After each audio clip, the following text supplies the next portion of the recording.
그 홍준표 시장과 관련해서 매우 흥미로운 보도가 하나 있었습니다. 단독 이재명 후보가 대통령 당선되면 초대 총리의 홍준표를 고려한다. 홍준표 측에서 그런 제안이 있었다라고 인정했다는 겁니다. 꽤 진지한 분위기였다는 거예요. 민주당 해명부터 들어보시죠.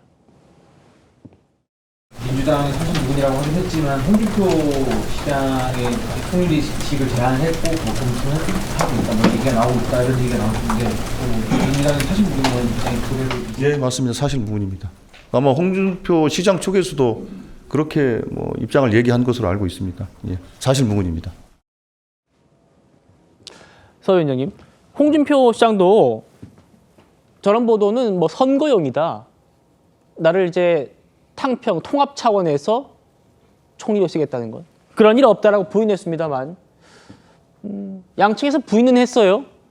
어떻게 좀 듣고 계십니까? 그렇죠. 사실 무근이라고 하셨기 때문에 사실 무근인데 다만 이제 고려잖아요. 저는 고려하는데 그 풀에는 들어갈 수 있다라고 보는 것이 낙점은 아니기 때문에 여러 가지 중도 보수를 넘어서 대한민국을 위해서 필요한 사람을 함께 하겠다는 것이 가능성은 있다. 그렇죠. 고려라고 하셨으니까요. 그리고 홍준표 전 시장이라고 해야 되나 전 시장뿐만 아니라 모든 분들에게도 대한민국을 위해서 그런 리더는 같이 해야 되는 겁니다. 왜냐하면 이 위기가 이제 한 진영으로서 해결할 수 없는 것이거든요. 그리고 이재명 후보는 중도 보수를 뛰어넘어서 대통령 통합 크게 통합하는 대통령을 하기 때문에 그런 것은 이제 과거 성남시장이나 경기도지사 때 공약 이행률이 무려 96%이기 때문에 본인의 어떤 말 그리고 그래서 이어지는 행동까지 한다면은 홍준표 전 대구시장을 포함해서 다른 분들까지도 대한민국을 위해서는 다 고려 대상이다. 다만 낙점이라든지 확정된 건 아니다. 이렇게 생각하고 있습니다. 알겠습니다.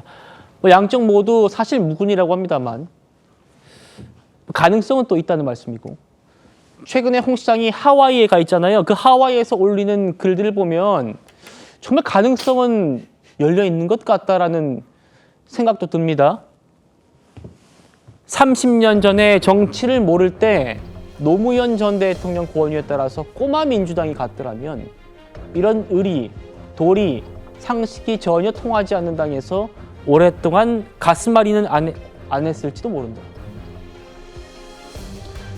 최 변호사님, 지금 국민의힘을 비판한 거예요. 의리도 없고 도리도 모르고 상식도 없는 그런 당에서 내가 가슴앓이를 얼마나 했느냐. 민주당 갈 걸, 꼬마 민주당 갈 걸. 어떻게 바라보십니까? 꼬마는 떼고 민주당이라는 키워드가 쏙 들어오는 것 같습니다. 사실 이 부분은 권영세 전 비대위원장이 지금 홍준표 전 후보님에 대해서 상당히 저격하는 걸 그만큼 혜택을 받은 분이 어떻게 이럴 수 있냐라고 하면서 개인적인 어떤 성격에 대한 직격탄을 날린 그에 대한 답변 아니었겠습니까? 오히려 내가 혜택을 받은 것은 전혀 없고 내가 국회의원하고 대선 후보하고 경남시장, 경남지사 그리고 대구지사 할 때 당에서 도와준 게 어딨냐. 내가 그것에 대해서 정말 단기 필마로서 그걸 극복했는 것이지 당이 나에게 뭘 해준 것은 없다. 그렇기 때문에 당에 진 빚이 없다. 오히려 당이 의리가 없고 이런 무도한 상식이 없는 이런 부분을 직격하고 있는데 그렇다고 해도 지금 현재 상황 속에서 특히 국민의힘 후보로서 대선 후보까지 나왔던 분이 이런 모습을 보이는 것은 참 당을 지지하는 사람으로서 참 솔직히 참담하기도 하고 좀 안타깝기도 한 상황인데요. 이런 상황 홍준표 시장님이 좀 오셔가지고 이거 한번 당내에 오셔서 좀 고쳐주시면 안 되는 겁니까? 그게 국민의힘 당의 뜻 그리고 오늘 비대위원장으로 온 김용태 비대위원장의 간절한 호소다 이렇게 말씀드리고 싶습니다. 알겠습니다. 국민의힘의 반응도 한번 만나보시죠. 그쪽으로 간다 하더라도 그 영향력 거의 없습니다. 후배 정치인들이 원로 전설의 정치인들을 보고 배웁니다. 예. 저는 때로는 예.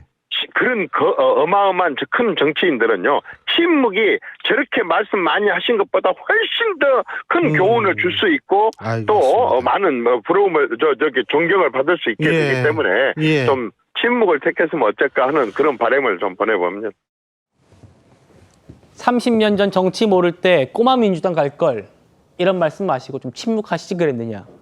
이런 얘기가 지금 김문수 캠프 쪽에서 나오는 얘기고요. 이재명 후보가 오늘 또 이런 얘기를 한 홍 전 시장을 두둔했답니다. 만나보시죠. 홍준표 전 지사께서 차라리 민주당으로 갔더라면 하는 저 마음을 저는 조금은 이해합니다. 아마 엄청난 자괴심을 갖게 되신 것 같아요. 홍준표 지사께서 오죽하면 탈당과 동시에 정계 은퇴를 했을까. 그러면서도 국민의힘이 점점 더 통상적 의미의 보수 정당으로부터 멀어져 가고 있기 때문에 아마 그런 말씀하신 게 아닌가 싶습니다. 참 안타깝습니다.